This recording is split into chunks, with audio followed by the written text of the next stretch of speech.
जी महाराज, बहुत बहुत श्रद्धा से आपके चरणों में नमन। इन्हीं के साथ में मैं निवेदन करूंगा परम श्रद्धेय पूजनीय रामधाम खेड़ापा के उत्तराधिकारी श्री श्रद्धेय गोविंद राम जी शास्त्री जी महाराज से कि आप अपने शब्दों के द्वारा हम सभी को लाभान्वित करेंगे। आपका पधारना आज इस काम में बहुत बहुत सौभाग्य का विषय है। बहुत बहुत साधुता अर्थात आपके चरणों में आभार व्यक्त करते हैं।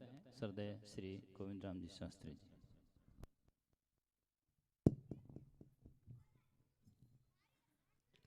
राम राम राम राम राम राम राम।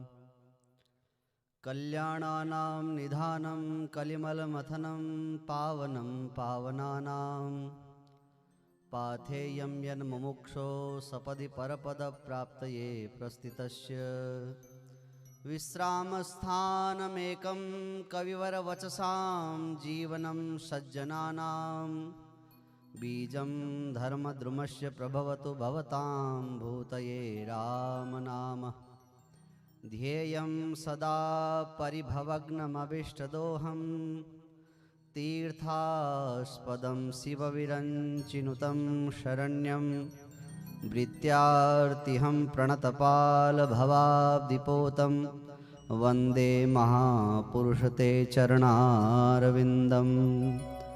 कबीर प्रणवत गुरु गोविंद को अविजन बंदो सोय पहल भये प्रणाम धिन नमोज आगे होय। पर ब्रह्म सदगुरु प्रणम्य पुनि सब संत नमोय। हरि रामामुर भवन में या पद समान कोय सदगुरु सेति विनती पर ब्रह्म सु प्रणाम। अनंत कोटि संत रामदास निस दिन करूं सलाम। नमो राम गुरुदेव जी जन त्रिकाल के वंद विघ्न हरण मंगल करण रामदास आनंद। नमो नमो हरि गुरु नमो नमो नमो सब संत जन दरिया वंदन करे नमो नमो भगवंत। सुख के सागर राम है दुख के भंजन हार। राम चरण तजिए नहीं भजिए बारंबार। बोलिए भक्त वत्सल भगवान की। श्री वाणी जी महाराज की। सदगुरु कबीर साहेब की। श्री रामदास जी महाराज की। श्री दयालुदास जी महाराज की। अनंत कोटि महापुरुषों की। अनंत कोटि ब्रह्मांड नायक सच्चिदानंद घन आनंद कंद परमपिता परमात्मा श्री राम जी महाराज के श्री चरणों में बारंबार सादर साष्टांग दंडवत प्रणाम करते हुए गुरु महाराज बाबजी महाराज पूज्य श्री खेड़ापा महाराज श्री के श्री चरणों में कोटिशः दंडवत प्रणाम करते हुए मंचासीन निर्वाण सदगुरु कबीर साहिब के निर्वाण स्थल के पूज्य आचार्य श्री विचार साहिब को बारंबार प्रणाम करते हुए श्री हरिराम जी शास्त्री जी, राम विचार जी, गोविंद राम जी महाराज, विराजमान सभी संत महात्माओं को, कबीर संप्रदाय से पधारे हुए अनेक संत महात्माओं को, सभी को, माधवदास जी महाराज, बहादुरदास जी, सभी संत महात्माओं को राम जी राम राम महाराज एवं विशेष विशेष धन्यवाद युवा संत जो साध्वी माता श्री की 17वीं के अवसर पर जागरण के उपलक्ष्य में आप सभी को संत महात्माओं के दर्शन के साथ में सत्संग का परम लाभ प्रदान कराया। श्री हरि राम जी के लिए जोरदार करतल ध्वनि के द्वारा इन संतों का बहुत बहुत सम्मान और बहुत बहुत उत्साहवर्धन।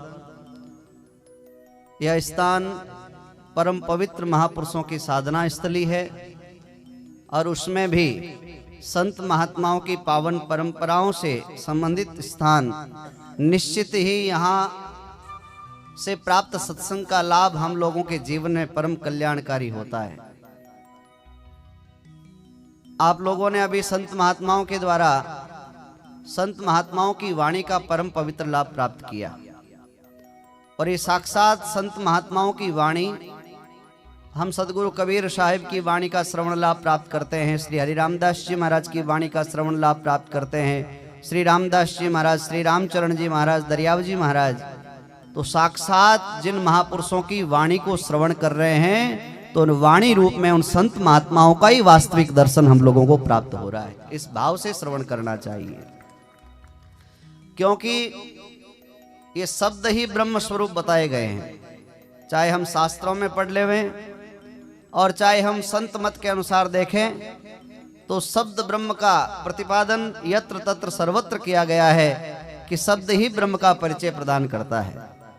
शिष्य को गुरु महाराज के पास जाने के पश्चात वह शब्द ही प्राप्त होता है, और उस शब्द की साधना के द्वारा ही शिष्य परम गति को, परम शांति की प्राप्ति करता है। हमारे रामस्नेह संप्रदाय आचार्य पीठ रामधाम खेड़ापा के आदि आचार्य श्री जी महाराज विक्रम संवत 1855 आषाढ़ में कृष्णा सप्तमी को परम धाम पधारे। महाराज जी के परम धाम पधारने के पश्चात समस्त शिष्य मंडली अपार अगाध महाराज श्री के दर्शनातुर होकर के और बहुत विशेष रूप से करुणा करने लगे। महाराज श्री का पंच भौतिक देह जो प्रक्रियाएं होती है वो सारी हुई। तत्पश्चात भी शिष्य समूह बैठ करके और महापुरुषों के उन शब्दों को और महापुरुषों के दर्शन के भाव को हृदय में ऐसा धारण किया, और वस्तुतः देखा जाए तो एक थोड़ी सी भूल रही। क्या भूल रही कि वो दर्शन के लिए ज्यादा आतुर रह गए। पंच भौतिक देह का जो दर्शन कर रहे थे प्रतिदिन, वह दर्शन करने का भाव उनके मन में जागृत हुआ कि हमें वो नित्य दर्शन होता था, अब हम दर्शन कैसे करेंगे, हम नित्य दर्शन कैसे करेंगे। इस भाव से वो रुदन करने लगे, करुणा करने लगे। तो 2 दिन तक यही क्रम चलता रहा, न जल न भोजन न पानी, कुछ भी नहीं लिया। तो ऐसा अनेक महापुरुषों के स्थान पर ऐसा ये चमत्कार नहीं है, ये विशेष कृपा है कि मंगलवार को परम पूज्य महाराज श्री परम धाम पधारे और गुरुवार को श्री रामदास जी महाराज पुनः उसी देह में महाराज श्री वहां पर उसी स्वरूप में महाराज जी दिव्य दे दीप्यमान पुद्गल में महाराज जी वहां प्रकट हुए।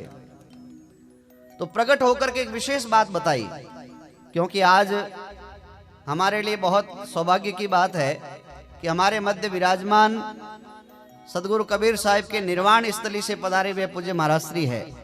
और संत महात्माओं के जीवन में निर्वाण का बड़ा भारी महत्व है। संत महात्माओं के जीवन में जन्म को इतना महत्व नहीं दिया है। आप जहां भी देखें, जिन भी महापुरुषों की बरसी के बारे में आपको जानकारी होगी, लेकिन उन महापुरुषों की जयंती क्या है इसके बारे में प्रायः सब लोगों को पता नहीं होता है। बहुत कम लोगों को पता है कि प्रकट कब हुए या जयंती कब है, जन्म कब लिए हैं, पधारे कब है, अवतरित कब हुए, उनके बारे में यत् किंचित किन्हीं किन्हीं को पता होगा। लेकिन संत महात्माओं की बरसी कब है, संत महात्मा निर्वाण कब कर गए, निर्वाण पद को प्राप्त कब हुए, यह बरसी की जानकारी सब लोगों को होती है। क्यों?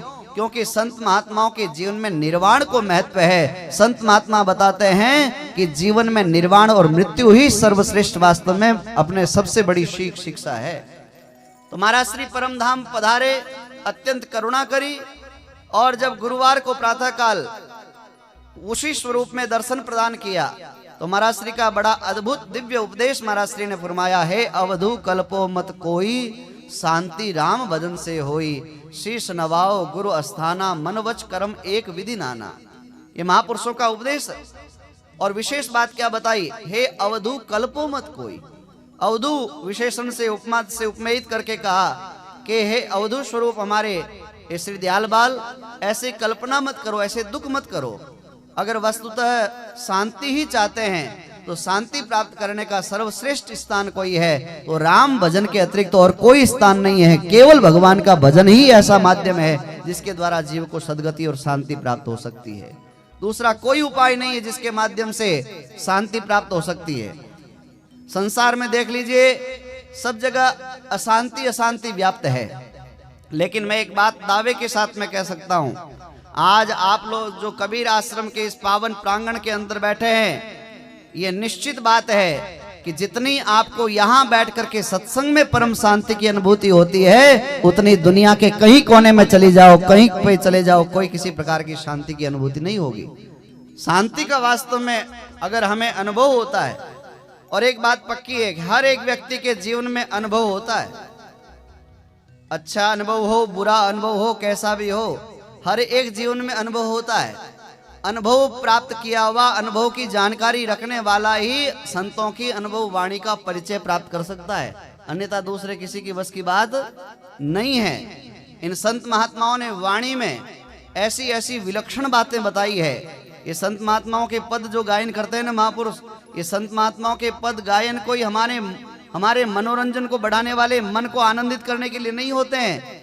ये मन को पवित्र करने वाले होते हैं, मन को निज मन करने का भाव बनाने वाले होते हैं। संतों की वाणी में शब्द आता है निज मन।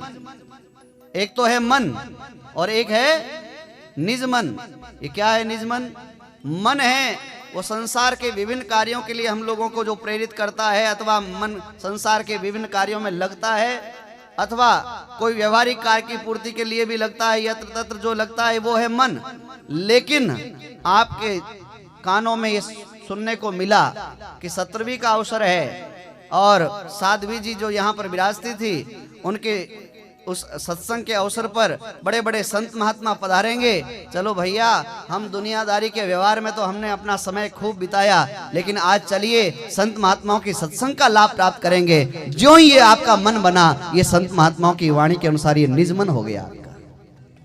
दयाल जी महाराज ने वाणी में फरमाया, निजमन भाव आरती सारी, श्री गुरु रामदास बलिहारी। निजमन भक्ति भाव को प्रकट कराने वाला है। इसलिए इन संत महात्माओं के सत्संग में आने का बड़ा लाभ है, बड़ा सुंदर लाभ है। कहाँ तक संत महात्माओं की वाणी की बात बताएं आप। संत महात्माओं तो जीवन में उस नाम के रस का आनंद इतना अपने जीवन में आनंदित होकर के पान किया है, उस नाम की महिमा का प्रचार प्रसार प्रतिपादन इतना किया है कि पूछिए मत। उस नाम के सरोवर में नाम की महिमा का गायन करते करते नाम रूप ही वास्तव में संत महात्मा हो गए। जितनी नाम की महिमा उतनी संत महात्माओं की महिमा। एक भजन में है, कहत कबीर कबीर पीछे पीछे हरि पीरे।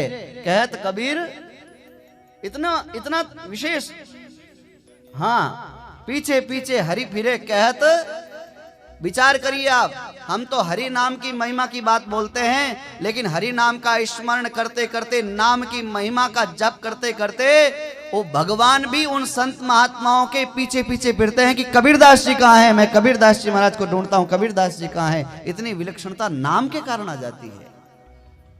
और ये बात पक्की है कि जो विलक्षणता संत महात्माओं के वचन में है, संत महात्माओं के वचन के प्रभाव से तो विधाता के लिखे हुए लेख भी बदलते हैं भाई। ऐसे कई प्रकार के उदाहरण शास्त्रों में, पुराणों में, संत मत में कई जगह ये बात आती है कि उसके विधान में नहीं लिखा है, उसके जीवन में, उसके भाग्य में नहीं लिखा है, लेकिन संत महात्मा पधार गए और संत महात्माओं ने वचन फुरमा दिया, तो संत महात्माओं के वचन के प्रभाव से विधान भी परिवर्तित होते हैं। भाग्य विधाता ने जो लिख दिया है वो भी बदलता है। हमारे संत मत में बहुत बड़े संत हुए वर्तमान समय में, श्रद्धेय स्वामी श्री राम सुखदास जी महाराज, वो एक उदाहरण देते थे। वो उदाहरण देते थे नारद जी का और नारायण भगवान का। कि एक बार भगवान नारद जी महाराज पृथ्वी पर पधारे, और नारद जी महाराज पृथ्वी पर पधारे तो वहां पर जाकर के देखा कि समस्त जन है भगवान की भक्ति आदि करते हैं। भगवान को जाकर कहा, महाराज जहां भी जाता हूं देखता हूं आपकी बड़ी भारी भक्ति करते हैं और बहुत आपके विशेष भक्त है। तब संत नारद जी महाराज ने कहा, भैया भक्ति एक तो दिखाने वाली अलग होती है, वास्तव में भक्ति करने वाली एक अलग होती है। इस विषय में मैं तुझे बहुत अच्छा एक उदाहरण भी दूंगा। नारद जी महाराज जब भ्रमण कर रहे थे तो भ्रमण करते करते अकस्मात किसी नगर में गए तो वहां पर एक नगर सेठ थे। नगर सेठ के कोई बालक नहीं था। तो संत महात्मा नारद जी महाराज वहां पर पधारे और नारद जी महाराज का सेठ ने स्वागत किया, बड़ा अच्छा स्वागत किया। तो स्वागत किया तो नारद जी प्रसन्न हुए, कहा सेठ जी सब आनंद मंगल है। सेठ जी ने कहा भगवान की बहुत बड़ी कृपा है। ऐसा नहीं कहा कि बालक नहीं है, लेकिन थोड़ा सा उनके चेहरे पर ऐसा उदासी देखी तो नारद जी ने पूछ लिया कि बात क्या है बताओ। तो बोले महाराज कोई बात नहीं है, बस यही चिंता हो रही है कि ये जो धर्म का कार्य है आगे बढ़ता कैसे रहेगा, बस ये मेरे मन में चिंता है कि परिवार आगे जो पीढ़ियां चलेगी कैसे। तो नारद जी महाराज से भगवान ने सेठ जी ने कहा आप भगवान के पास में जाकर कहिए महाराज, पूछिएगा कि इस मेरे जीवन में ये पुत्र का सुख है कि नहीं है, कृपया करके आप बताइएगा। नारद जी भगवान के पास में गए, भगवान ने जवाब दिया कि नारद उस सेठ के घर में एक जन्म में नहीं 7 जन्म में भी पुत्र का सुख नहीं है, उसके 7 जन्मों में पुत्र का सुख नहीं है। ठीक बात है। नारद जी ने आकर के सेठ जी को बात बता दी। वैसे नारद जी स्वयं त्रिकालज्ञ थे, वो भी बता सकते थे, लेकिन उन्होंने कहा कि आप भगवान से पूछना, तो भगवान से पूछा। कुछ समय बाद में एक परमहंस संत महात्मा, अवधूत वृत्ति के संत महात्मा उस नगर में पधारे। और महाराज जी तो यहाँ तक सत्संग में फरमाते हैं, वो संत महात्मा ये बोलते हैं कि भाई इस फक्कड़ बाबा को कोई प्रसाद कराएगा, जो 1 चपाती जिमाएगा उसके 1 बालक, जो 2 जिमाएगा उसके, ऐसा उनके संतों के मुंह से कोई किन्हीं के ऊपर कृपा ही करनी थी, ऐसा शब्द निकल रहा था। वो बात वो कान सेठानी के कान में बात पड़ी। सेठानी दौड़ी दौड़ी गई, संतों को बड़े आदर पूर्वक लेकर आई, प्रसाद करवाया, और संतों ने भी 7 चपाती जिमी भाई। कितनी जिमी? 7 जिमी। आशीर्वाद दिया कि जा तेरे घर में 7 बालक 7 पुत्र होंगे। देखो ये संतों की वाणी में, संतों के शब्दों में, संतों की कही हुई बातों में कई बार हम लोगों को ऐसा लगता है कि विश्वास की योग्य बात नहीं है, हैं? यहाँ पे तर्क करने वाली बात है कि कैसे हो सकता है, लेकिन संत वाणी और संत शब्द की, इसलिए मैं कहता हूँ विधाता के लेख भी बदल जाते हैं। तब जाकर के और समय बीता और सेठानी के गर्भ से 6-7 बालक जो है समय आने पर उत्पन्न हुए। एक बार नारद जी महाराज पधारे। कई वर्षों बाद में नारद जी महाराज ने देखा कि उसके आंगन में कई तो छोटे बालक खेल रहे हैं, कोई बड़े हो गए। नारद जी ने पूछा सेठ जी ये सब बालक, अब सेठ जी तो एक ही बात बोलते हैं कि सब भगवान की कृपा है। भगवान की कृपा तो ठीक है, कोई आपने अनाथालय खोल दिया है कि कोई बच्चों के लिए कोई आपने आखिर किया क्या है? तो नारद जी महाराज को आखिर सेठ जी ने कहा महाराज कि ये कोई संत महात्माओं के आशीर्वाद से, कृपा से और भगवान की कृपा से बालक जो है इसी घर में इस सेठानी के कोख से ही पैदा हो। नारद जी महाराज ने आप देखा न था, वैकुंठ गए सीधे जाकर के भगवान से कहा महाराज आप तो झूठे बोलते हो कहीं कहीं पर, हमें भी झूठा पटकते हो। सेठ के आपने कहा 7 जन्म में नहीं है, मेरी आंखों से देख के आया हूं, सेठ के 7 बालक उस सेठानी के कोख से पैदा हुए। भगवान ने कहा नारद को कैसे समझाऊं? बात करते करते भगवान कहता अरे नारद मेरे तो उधर में बहुत दर्द हो रहा है, पेट में बहुत दर्द हो रहा है, इसका कोई उपाय? बोले इसका एक ही उपाय है कि कोई सहृदय भक्त अपना कलेजा निकाल करके देवे तो मेरा पेट ठीक हो सकता है। अगर कोई मेरा भक्त, सहृदयी भक्त अगर कोई अपना कलेजा निकाल करके देवे तो। नारद जी महाराज ने कहा महाराज मैं भूमंडल पर के गया, वहां पर जाकर के देखा तो 1-2 नहीं हजारों भक्त देखे हैं। एक कलेजे की बात बोलो, मैं तो इतने कलेजे लेकर के आऊं कि पूछो मत आप। नारद जी ने बीणा तो रखी, हाथ में लिया छुरा और आए भूमंडल पर। कोई गंगा में खड़ा है, कोई जल आचमन दे रहा है। नारद जी ने कहा भाई आप पूजा पद्धति कर रहे हो ठीक हो, लेकिन भगवान के पेट में दर्द है और कलेजा चाहिए, कोई देने वाले हो क्या? तो उन्होंने कहा नारद जी नहीं लगते ये कोई बहरूपिया है, नारद के रूप में कोई कसाई है, कोई बहरूपिया है और ये हाथ में छुरा लेकर घूम रहा है। लोग लठ लेकर के नारद जी के पीछे पड़ गए। नारद जी दौड़े दौड़े भगवान के पास में गए, महाराज बात तो यह है। भगवान ने कहा नारद वहां बात नहीं बनेगी, मैं तुम्हें एक जगह बताता हूँ। हिमालय की कंदराओं में जाओ, वहां पर एक अवधूत वृत्ति के महात्मा पड़े हुए हैं, उन महात्मा के पास में जाकर के और ये जो बात है जाकर के बताना। जो ही नारद जी महाराज पधारे, बताओ वो कौन अवधूत संत थे? वही अवधूत संत थे जो सेठ के घर में पधारे, उन्होंने आशीर्वाद दिया और वहीं पर नारद जी महाराज पधारे, वही बात बताई, भगवान के पेट दर्द की बात बताई। यद्यपि ऐसी कोई बात नहीं पेट दर्द वाली, लेकिन एक लीला थी भगवान की। और यूं ही बात बताई तो उन संतों ने कहा कि नारद जी इतनी देरी किस बात की, अभी मेरा कलेजा निकाल करके देता हूं। अगर आपके पास में कोई साधन ना हो तो मैं नाखूनों से फाड़ करके छाती और अभी भगवान के लिए कलेजा निकालता हूं। ऐसा करके ज्यों ही वो अपना कलेजा चीरने के लिए हाथ बढ़ाया, तत्काल चतुर्भुजाकार भगवान वहां पर प्रकट हो गए और प्रकट हुए, हाथ पकड़ लिया संतों का। नारद जी बड़े विचार करने लगे, भगवान आप यहां पर पधारे। तो भगवान ने कहा नारद ऐसे संतों के अगर खून की एक भी बूंद अगर भूमि पर गिर जाए तो असमय प्रलय हो जाए। और ऐसे संत अगर कहीं विचरण करते करते आशीर्वाद देकर के आ जावें तो विधि के विधान को भी बदलने की क्षमता इन संत महात्माओं की वाणी में है, संत महात्माओं के वचन में है, संत महात्माओं के शब्दों में है। इसलिए इन संत महात्माओं की वाणी का बड़ा विलक्षण प्रभाव है। हमारा सौभाग्य है, हम लोगों ने भाई किसी अवतार का दर्शन नहीं किया, कोई बात नहीं। हम लोगों ने कि नहीं, कोई हमारा जन्म उस समय में नहीं हुआ कि जिस समय भगवान श्री राम का जन्म हुआ होगा, ये हमें पता नहीं। लेकिन वर्तमान में जहां तक हमारी जानकारी है कि इस समय में कोई ऐसे अवतार नहीं हुए। लेकिन हमारा इतना बड़ा सौभाग्य है कि हम लोगों को इस कली काल में भी संत महात्माओं की वाणी का लाभ प्राप्त हो रहा है। इससे बड़ी और क्या बात हो सकती है। सत्संग का लाभ प्राप्त हो रहा है, देव दुर्लभ सत्संग का लाभ प्राप्त हो रहा है। वैकुंठ में जो प्राप्त नहीं हो सकती वो वस्तु हमें, वो सत्संग की बातें हमें यहाँ पर इस भूमंडल पर प्राप्त हो रही है। सुंदरदास जी महाराज की वाणी में सुनते न, तात मिले पुनि मात मिले, सुत भ्रात मिले युवती सुखदाई, राज मिले गजबाज मिले, सब साज मिले, मन वांछित पाई, लोक मिले विधि लोक मिले, सुर लोक मिले, वैकुंठ हूँ जाई, सुंदर और मिले सब ही सुख पर, ये संत समागम दुर्लभ भाई। और सारी चीजें सुलभता से प्राप्त हो सकती है। वैकुंठ आदि भी प्राप्त होना कोई बड़ी बात नहीं है। स्वर्ग आदि तो बहुत ही सामान्य बात है, ये प्राप्त हो सकती है सत्कर्मों के माध्यम से। पाप पुण्य से रामदास स्वर्ग नरक में जाए, पर सुमरण बिन छूटे नहीं, कोटि करो उपाय।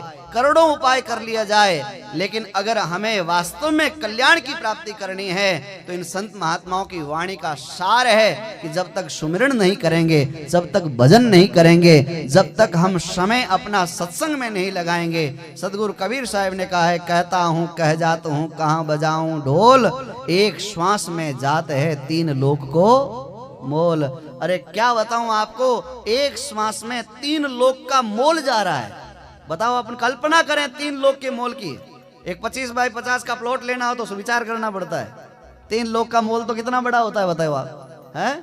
एक थोड़ी सी जमीन लेनी होती है तो कितने लोन पास करवाने पड़ते हैं, एक मकान बनाना पड़ता है। तो इन सदगृहस्थियों को पूछो, हम संतों को भी पूछ लो भाई, कई पर्पज हमारे भी, आपके तो 25-50 का ही है, हमारे तो 25 बीघों का है, तो वो बनाने पड़ते हैं। तो कितना झंझट होता है बताओ आप, कितना दिमाग खपाना पड़ता है, कितना उसमें जो है किसी प्रकार की कितनी फॉर्मेलिटीज पूरी करनी पड़ती है, कितनी व्यवस्थाएं करनी पड़ती है, हैं? लेकिन संत महापुरुष इस समय को कितना महत्व देते हैं। समय हम व्यर्थ गंवा रहे हैं। आज के समय में जो समय व्यर्थ गंवाया जा रहा है मोबाइल के माध्यम से, आज के समय में दुर्व्यसनों में पड़ करके समय का कोई महत्व नहीं समझ रहे हैं युवा पीढ़ी। मैं तो करबद्ध निवेदन करता हूं, मैं अपने आप से भी कहता हूं, आपसे भी कहता हूं कि जो समय की कीमत नहीं जानता वो कभी जो है समय भी उसकी कीमत नहीं कभी नहीं करता। समय की कीमत नहीं जानता वो, इसलिए समय की कीमत समझें। ये समय जो अभी मिला है ना आपको, ये समय कम नहीं है। इन संत महात्माओं के मुख से, इन संत महात्माओं की वाणी का जो आपको लाभ प्राप्त हो रहा है, एक एक शब्द जो है वो एक एक शब्द जो है अतुलनीय है। एक एक शब्द जो है बड़ा विलक्षण है, कल्याणप्रद है, लाभकारी है, दिव्य है। ऐसा शब्द अगर हमारे जीवन में एक भी प्रवेश कर जावे तो भैया एक पारस रूपी मणि है, और वो जरा सी लोहे के स्पर्श हो जावे तो वो सुवर्ण कर देती है। लेकिन संत महात्माओं की वाणी तो उस पारस के समान नहीं है। संत महात्माओं की वाणी तो पारस के बराबर पारस करने जैसा सामर्थ्य रखती है। पारस तो लोहे को सोना बनाती है, पारस तो लोहे को सोना बनाने का कार्य करता है। लेकिन हमारी संतों की वाणी का सार है कि संत महात्माओं के अंदर इतनी विलक्षणता है, पारस किसी को पारस नहीं बना सकता, लेकिन संत महात्माओं की वाणी जो है अपने सदृश कर देती है। अपने जीवन में जो अनुभव का लाभ है वो लाभ प्रदान कर देती है। इसलिए ये महत्व हमें कब पता चलता है? शास्त्रों में एक जगह वर्णन किया गया, न वेत्ति यो यस्य गुण प्रकर्षम स तम सदा निंदति नात्र चित्रम। जो जिसके गुणों को नहीं जानता वो उसकी निंदा से ही शुरुआत करता है। और ये हुआ है।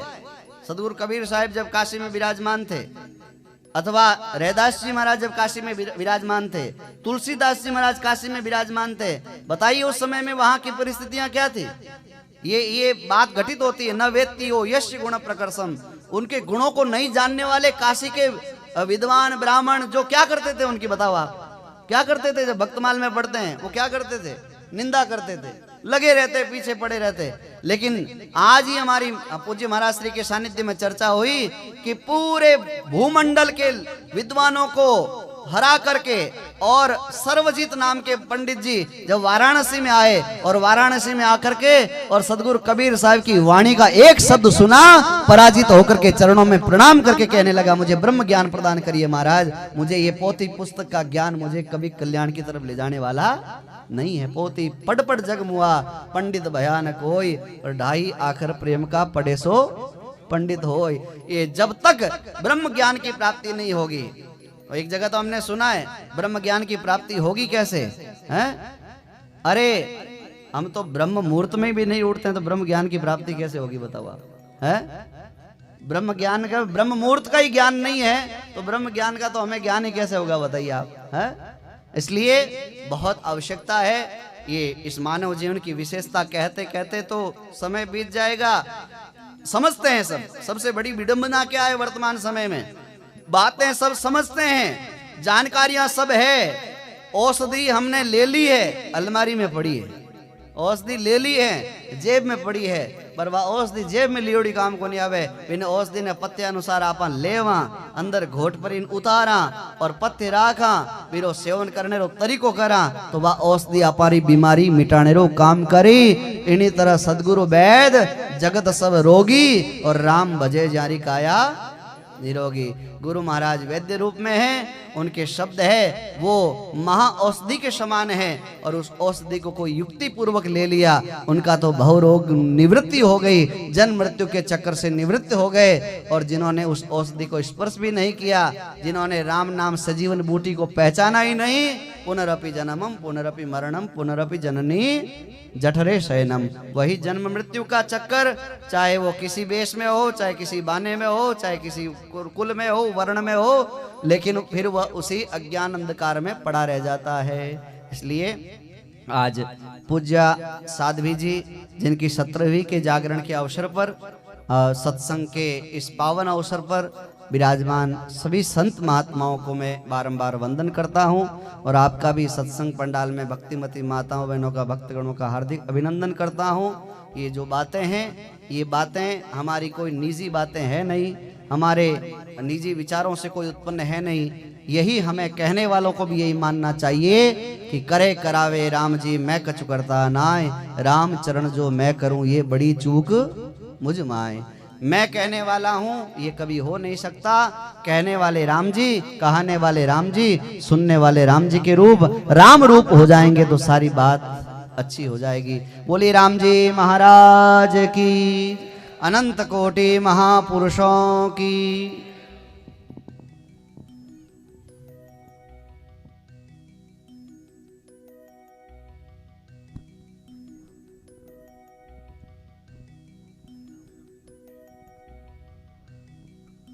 बहुत ही सुंदर शब्दों में श्रद्धेय श्री गोविंद राम जी शास्त्री जी महाराज जी से आपने सुना। अब हमारे बीच में जोधपुर चांदपुर रामद्वारा से पधारे श्रद्धेय श्री हरिराम जी शास्त्री जी महाराज पधारे हैं, उनसे अपना उद्बोधन श्रवण करेंगे। आप अपने हृदय के उद्गार से आप हम सभी को लाभान्वित करेंगे। श्रद्धेय श्री हरिराम दास जी महाराज।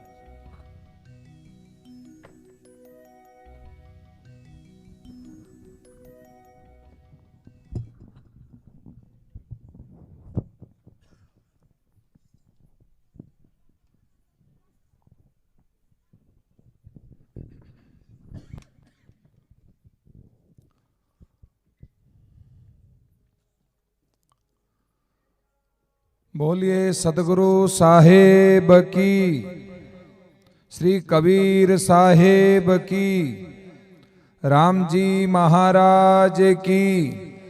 थोड़ा जोर में बोलो, नहीं हो यूं कहीं ढीला ढीला बोलो। बोलो राम जी महाराज की, सतगुरु देव की, कबीर साहेब की, राम जी राम राम महाराज। एक बार और बोल दो, मारे पहली मैं बोलूं पचत है बोल जो। राम जी राम राम महाराज, राम जी राम राम महाराज। रमतीत राम गुरुदेव जी, पुनीति हूँ काल के संत, जिनको राम चरण की वंदन बार अनंत। रमता राम अरु संत गुरु, मौर शीस निधान, ताको वंदन प्रेम युत, करे दास भगवान। ध्येयं सदा परिभवग्नमभीष्टदोहम्, तीर्थास्पदं शिवविरञ्चिनुतं शरण्यं। भृत्यारतिहं प्रणतपालभवाब्धिपोतं, वन्दे महापुरुष ते चरणारविन्दम्।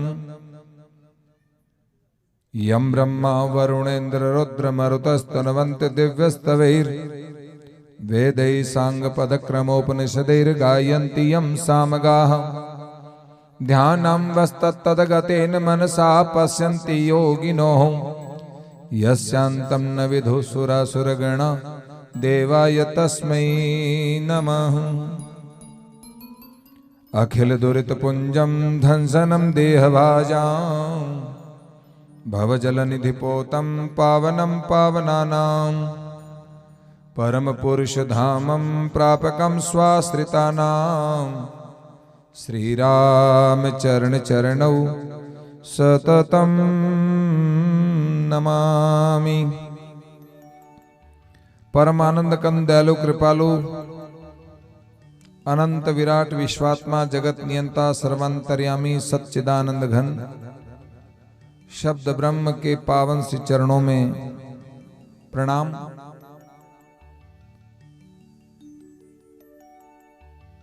परम पूज्यपाद भगवत स्वरूप आराध्य देव, अंतरराष्ट्रीय रामस्नेही संप्रदाय शाहपुरा पीठ के संस्थापक स्वामी जी श्री रामचरण जी महाराज,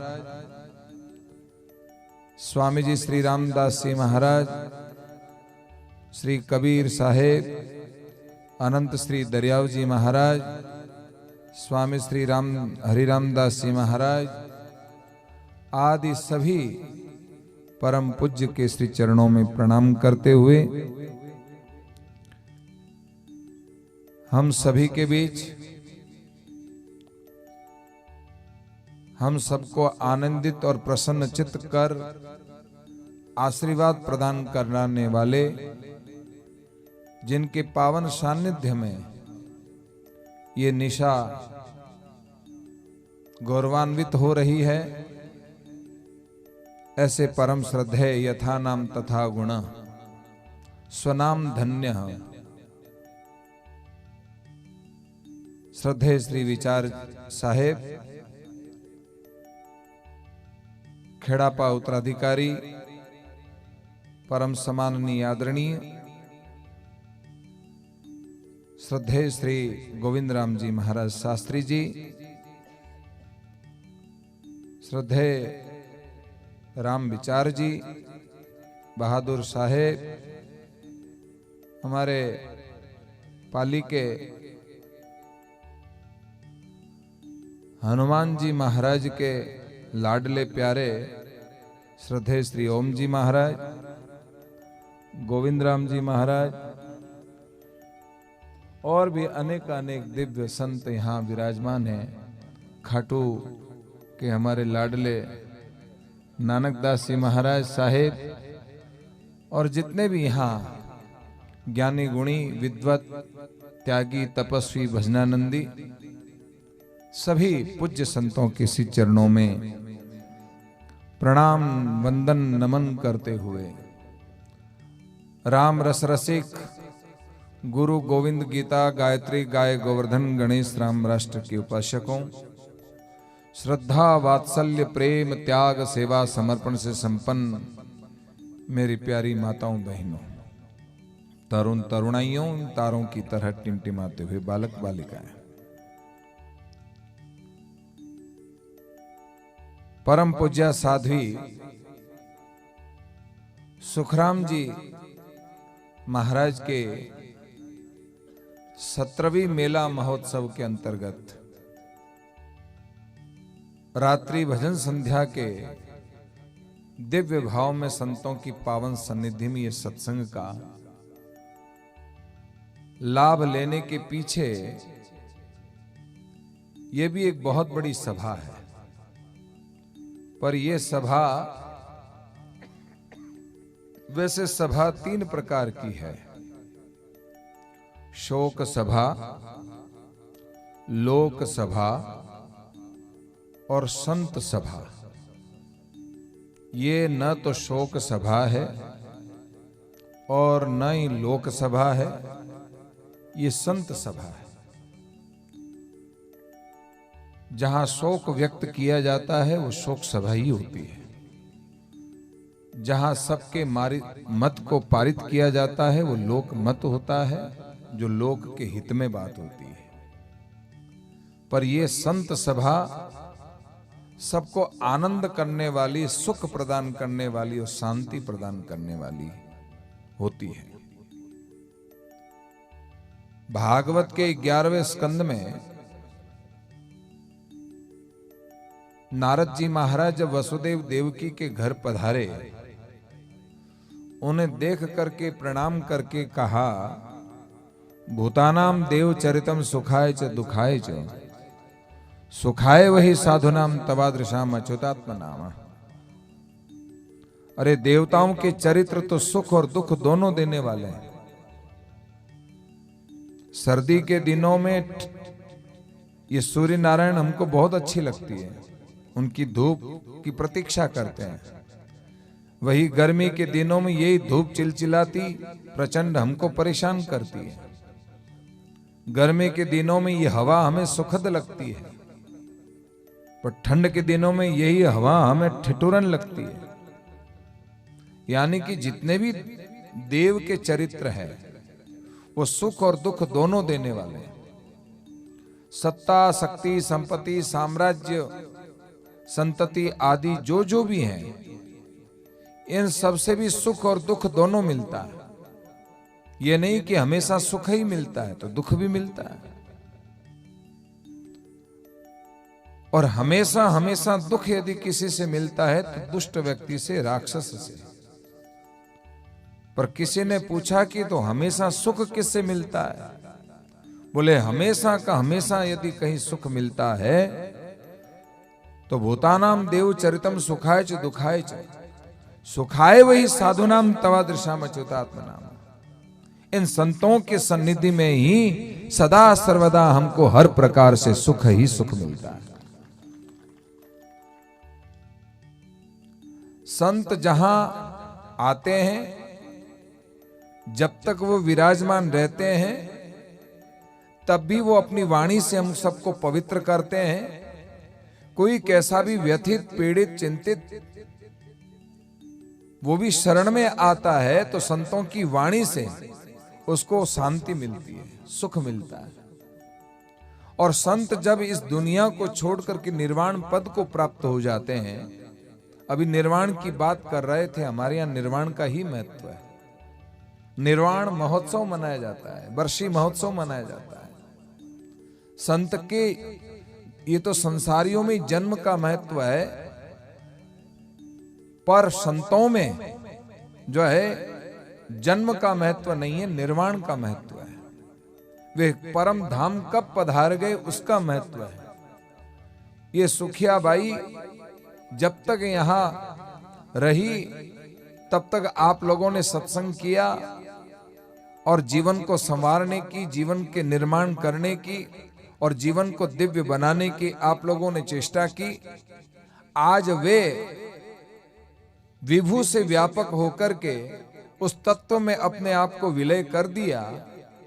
वे देह रूप में हमारे बीच में नहीं, पंच तत्व के रूप में हमारे बीच में नहीं है, पर वे पंच तत्व में विलय, अपने आप को विलय करके आज इतने ढेर सारे संतों के सानिध्य में हम उनका दर्शन करके, उनकी वाणी श्रवण करके हमको हमारे जीवन में अपार सुख और आनंद और शांति की अनुभूति हो रही है। इसलिए कहा है कि संतों के पास जाने से हमको सुख मिलता है। संतों की वाणी में सुख है। सत्संगति शीतल करे तीन ताप हर ले, राम चरण ये संत जन अमृत बरसे में। अरे संतों के पास तो ये अमृत है और इसी अमृत को पान करने के बाद में हमें आनंद ही आनंद प्राप्त हो जाता है।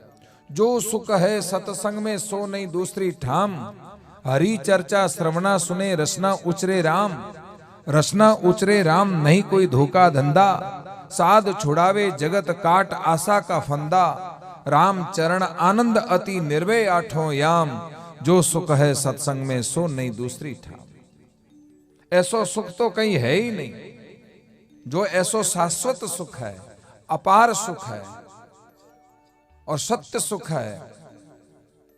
तो ऐसा सुख कहां है? बोले सत्संग में, संतों की वाणी में, संतों के पास बैठने से है, जहां हरि चर्चा सुनने को मिलती है, भगवत चर्चा सुनने को मिलती है और सतत निरंकार की ध्वनि करने का हमें सौभाग्य प्राप्त होता है। तो ऐसा सुख कहां है? बोले इन संतों के पास में। भजन बिना छूटे नहीं राम चरण भव पास, जे चाहे दीदार को तो रटिए श्वासो श्वास। हम कितना भी उपाय कर लें, चाहे व्रत कर लें, चाहे जो है उपवास कर लें, दान धर्म कर लें, यज्ञ कर लें, जितने जितने हमारे सनातन धर्म में वैदिक अनुष्ठान बताए हैं, उन सारे वैदिक अनुष्ठानों करने के बावजूद भी जो है हमको परम गति प्राप्त नहीं हो सकती है। केवल संतों की सन्निधि में बैठ करके जो हम भजन करेंगे, वो भजन ही हमको 84 के फंद से मुक्त करने वाली है, काटने वाली है, और कोई साधन नहीं है। भागवत के 11वें स्कंद में भगवान श्री कृष्ण नंद नंदन यशोदा नंदन कुंद मुकुंद ब्रजेन चंद्र श्री श्याम सुंदर से उद्धव जी ने पूछा, आपसे मिलने का सबसे सुगम साधन क्या है? बोले मेरे से मिलने का सबसे सुगम साधन, भागवत की 11वें स्कंद के 12वें अध्याय में यही बात कही है कि सत्संग से बड़ी कोई चीज नहीं है। सबसे सुगम तरीके से यदि मैं कहीं मिलता हूं तो सत्संग के जरिए मिलता हूं। सत्संग के जरिए मेरी अनुभूति होती है, मेरा एहसास होता है। वह किसके प्रभाव से? सत्संग के प्रभाव से जीवन निर्मल बनता है। भगवान से पूछा कि भगवान, जब आपकी सत्संग से प्राप्ति होती है, ये बात समझ में आई, पर व्यक्ति का जीवन कैसा होना चाहिए? तो सुंदरकांड में ये बात कही है कि निर्मल मन जन सो मोहि पावा, मोहि कपट छल छिद्र न भावा। जो व्यक्ति निर्मल है, शुद्ध है, सात्विक है, जिसका अंतःकरण शुद्ध है। भागवत की 11वें स्कंद में भगवान श्री कृष्ण ने जगह जगह उद्धव को माध्यम बना करके हम लोगों को जो है यही मार्ग दिया है कि जब तक अंतःकरण शुद्ध नहीं होता है, तब तक जो है उस परमपिता परमात्मा की हमें अनुभूति नहीं होती है। और परमात्मा तत्व की अनुभूति जो है, उस आत्माराम की अनुभूति जो जीवन में है, वो तभी हो पाएगी जब संतों की सन्निधि में सत्संग सुनते सुनते हम अपने जीवन में भजन करेंगे, और भजन के माध्यम से जो है वह अंतःकरण शुद्ध होगा। और अंतःकरण के शुद्ध करने का उपाय बताया है कि तुम संसार से अनासक्त होकर के मुझ में अपनी आसक्ति कर लो और सबसे स्नेह छोड़ो और व्यवहार मात्र में स्नेह रखो और मेरे से जो है आसक्त हो जाओ। उस परम तत्व की प्राप्ति करने का यही सबसे सुगम साधन है। जगह जगह चाहे कपिल का प्रसंग हो, चाहे जड़ भरत जी का प्रसंग हो, चाहे पुरंजन का आख्यान हो, इन सारे आख्यानों में भी यही भाव मिलता है। उस परम तत्व को प्राप्ति करने के लिए सबसे सुगम साधन सत्संग है। जो सुख है सत्संग में सो नहीं दूसरी ठाम। ये सत्संग के अलावा तो कहीं ठाम ही नहीं है। आप कितना भी उपाय कर लो, आप कितना भी लाख उपाय कर लो, आपको किसी साधन से सुख नहीं मिल सकता, केवल सत्संग से मिल सकता है। इसलिए सत्संग की महत्ता ही हमारे जीवन में सर्वोपरि है। अरे हनुमान जी महाराज ने जो है, हमारी हनुमान बाबा के लाडले बैठे हैं ओम जी, हनुमान जी जब लंका में प्रवेश किया तो हनुमान जी ने एक मुक्का मारा, किसको? लंकिनी को। लंकी ने क्या कहा? लंकिनी ने, ए चोर कठिरो कठिन जावे तू रुक। हनुमान जी क्यों मने तू चोर केवे? चोर तो थारे माए बैठो वटी ने, और तू मने चोर बतावे? मैं राम जी रो दूत हूं। और जो सीता जी ने हरण करियो वो चोर है, उन चोर री तू रखवाली करे। डबजा एक मुक्को पड़ियो, और जो ही मुक्का रो स्पर्श होयो उन्हीं टाइम रा तात स्वर्ग अपवर्ग सुख धरिए तुला एक अंग, तूलन ताही सकल मिली जो सुख लव सतसंग। बताओ कितनी बड़ी बात कह दी। बड़े बड़े ज्ञानियों के द्वारा अनुभव करने के द्वारा ऐसी बढ़िया सत्संग की महिमा नहीं कही जा सकती है, जो ऐसी सत्संग की बात केवल हनुमान जी के एक मुक्के के प्रहार से ही उसके मुख से सत्संग की ऐसी अनमोल व्याख्या प्रकट हो गई कि भाई तराजू के एक पलड़े पर सारे सुख रख दिए जाए और दूसरे पलड़े में सत्संग का सुख रख दिया जाए, और यदि तोला जाए तो सत्संग का सुख का पलड़ा भारी हो जाएगा और बाकी सारे सुख हल्के पड़ जाएंगे। चाहे वो स्वर्ग का सुख हो, चाहे अपवर्ग का सुख हो, चाहे दुनियादारी का सुख हो, चाहे भोग का सुख हो, ये सब क्षणिक है, नाशवंत है। सबसे शाश्वत सुख वही है पर ब्रह्म परमात्मा की जो है सत्संग की बात सुनना। यही तो बात जो है विश्वामित्र जी में और वशिष्ठ जी के बीच में, यही तो बात हुई। जब विश्वामित्र जी के यहाँ वशिष्ठ जी का आगमन हुआ और सम्मान हुआ, काफी देर तक चर्चा हुई, और जब विदाई हुई तो अपने तो भाई ऐसो रिवाज है कि अपने अटे कोई मेहमान आवे तो वहां ने कहीं ना कहीं भेंट पूजा देवा, मान सम्मान करा।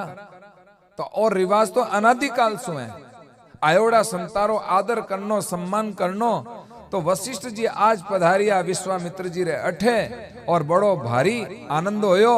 और जब जावन लाग गया तो विश्वामित्र जी सोचियो कि चालो फूल नहीं तो पाखोड़ी भेंट करूं, और पाखोड़ी रे रूप में आप रे मन में कटी कटी तपरो अभिमान हो तो के मैं 10,000 वर्षी तपस्या आ एक तुच्छ भेंट है आप रे श्री चरणों में समर्पित है, आप इन्हें स्वीकार करो। बस जनपाची भैया तो उदारी है, सीधी सी बात है।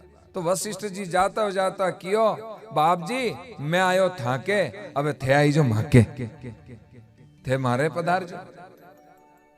तो बोले ठीक है। अबे 10,000 वर्षी तपस्या लेन वशिष्ठ जी आप रे घरे गया, आश्रम में गया। कालांतर में कोई समय में जब घूमता घूमता विश्वामित्र जी वशिष्ठ जी रे अटे गया, वे वशिष्ठ जी बड़ो आदर करियो, सम्मान करियो। और सम्मान करने के बाद काफी चर्चा होने के बाद जब उनके श्री चरणों में भेंट करने की बात आई, तब विचार किया कि क्या भेंट करें। इन्होंने तो 10,000 वर्ष की तपस्या भेंट की है, तो चलो एक बात करो, आपने तो सत्संग मोटो है, इनमें से 2 क्षण को सत्संग जो है आप भेंट समर्पित करना। और 2 क्षण को सत्संग जो ही भेंट करियो, विश्वामित्र जी रा तेवर तो चढ़ी गया। कटे तो 10,000 वर्ष, कटे 2 क्षण, थे ही तुलना करो, थे ही पढ़िया लिखिया हो, ऐसी तो गणित आवे ही है। कटे 10,000 वर्ष, कटे 2 क्षण। अब महाराज मैं तो विश्वामित्र जी है, कटे 10,000 वर्ष, कटे 2 क्षण, बड़ो भारी आपस में विचारों में मतभेद होयो, बड़ो भारी होयो, निपटारो होयो नहीं, दोनों ही उलझ गया कि वो के नहीं तप मोटो है, वो के सत्संग मोटो है। दोनों ही जना जो है ब्रह्मा जी करने गया, ब्रह्मा जी के मने टाइम को नहीं, मैं तो मारे जो है सृष्टि रचो है थारो दूसरो काम। शंकर भगवान करने गया, शंकर भगवान के नहीं नहीं महाराज ध्यान करने दो, बस तुम जाओ तुम्हारा काम जाने। विष्णु जी करने गया तो विष्णु जी के नहीं भाई, माने तो सोने रो जो आनंद मिले शेष सैया माते, बस वो आनंद है थे। ओ आ उलझन थाने मिटावनी है तो शेष नारायण करने जाओ। बरा शेष नारायण करने गया, दोनों ही लड़ता लड़ता, वो के तप मोटो है, वो के सत्संग मोटो है, वो के तप मोटो है, वो के सत्संग मोटो है, कौन कौन मोटो है। तो दोनों ही लड़ता लड़ता अपनी दलीला पेश करी। तो शेष नारायण भगवान के देख भाई मारे माते 49 करोड़ योजन लंबी चौड़ी पृथ्वी मारे माते है, वो जो घणो है, कोई ने झेल लो तो पचे कहीं थारो निवारण करो, थारी समस्या ने सुलझाऊं। कौन सुलझानो चाहे आवरा, इन धरती ने कौन धारण करनी चाहे। विश्वामित्र जी बोले मैं धारण करूं, आओ।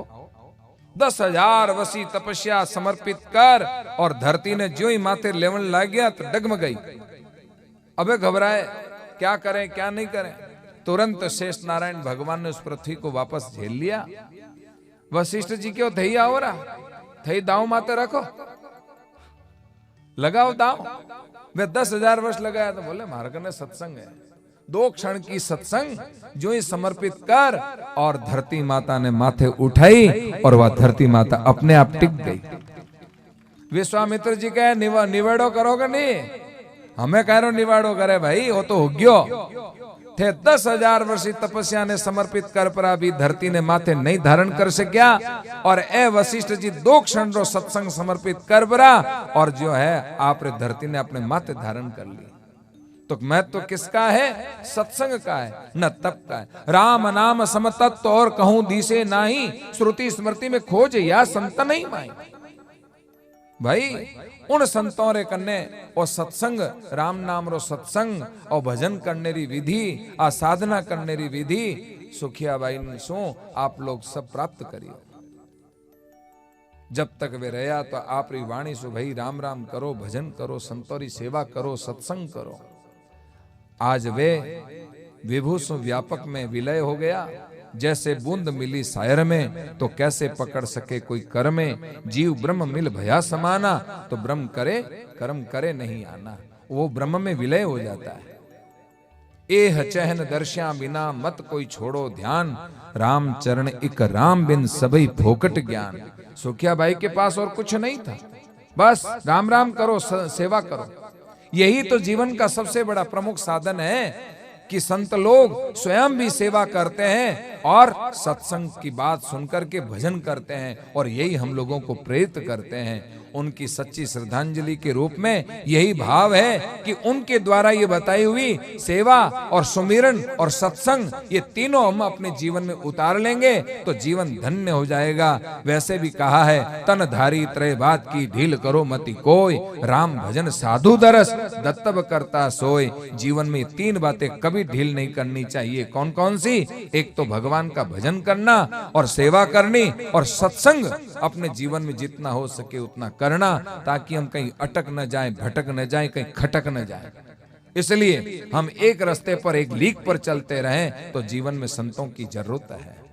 तो ऐसे सुखिया बाई के आज इस पावन 17वीं मेला महोत्सव के अंतर्गत हमको इतने ढेर सारे संतों के दर्शन, उनकी दिव्य वाणी सुनने की, जिनकी जो अच्छी बात लगे वो बात अपने जीवन में उतार के अमल करने की चेष्टा करें। यही सच्ची सुखिया बाई के श्रद्धांजलि के भाव समर्पित हो गए। इन्हीं मंगल भावों के साथ मैं अपनी वाणी को विराम देता हूँ। राम जी राम राम महाराज। बोलो सतगुरु जी महाराज की। बहुत ही सुंदर शब्दों में श्रद्धेय श्री हरिराम जी शास्त्री जी महाराज से बहुत बहुत जीवन उपयोगी जो उपदेश श्रवण किए। बहुत सारे संत महापुरुष मंचासीन हैं, तो संतों का आदेश थे हम सर्वे जिन घड़ी का इंतजार है, तो श्रद्धेय पूजनीय सदगुरु कबीर निर्वाण स्थली मगर धाम से